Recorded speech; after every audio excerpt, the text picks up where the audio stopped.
Diwali, 2 Eid, Christmas এবং স্বাধীনতা দিবস এই 5 দিন ঘিরে ভারতে মুক্তি দেওয়া হয় বছরের সেরা সেরা মুভিগুলো।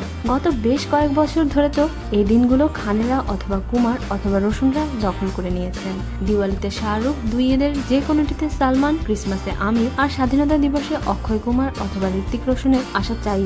এবারে যেমন তার ব্যতিক্রম হচ্ছে না। ভারতের স্বাধীনতা দিবসের ছুটিতে 12ই আগস্ট মুক্তি পাচ্ছে অক্ষয়ের রুস্তম এবং ঋত্বিকের মোহেনজোদারো। আর এমন একটি সময়ে ওই 12ই আগস্টেই ভারতের হলগুলোতে মুক্তি দেওয়া হচ্ছে বাংলাদেশের শাকিব খানের ছবি শিকারী। এর আগে বাংলাদেশের কোনো নায়ক অথবা নায়িকার ভারতের এত বড় উৎসবে আসা হয়নি, শাকিবই প্রথম। আর তাই তো শাকিবের এমন কৃতিত্বে গর্বিত বাংলাদেশের কোটি কোটি মানুষ। শাকিবও চেষ্টা করছেন শিকারীকে ভারতের স্বাধীনতা দিবসে সবচেয়ে হিট ছবির তকমা লাগাতে। এজন্য অসুস্থতা সত্ত্বেও শনিবার রাত পর্যন্ত তার নতুন ছবির শুটিং করে রাত 11টার দিকে ঢাকা ছাড়েন শাকিব। কলকাতায় তিনি 3-4 দিন থাকবেন। এই সময় তিনি ও শ্রাবন্তী মিলে শিকারীর প্রচারণার জন্য বিভিন্ন গণমাধ্যমের সাথে কথা বলবেন, সেখানে টিভি চ্যানেলে সাক্ষাৎকার দেবেন।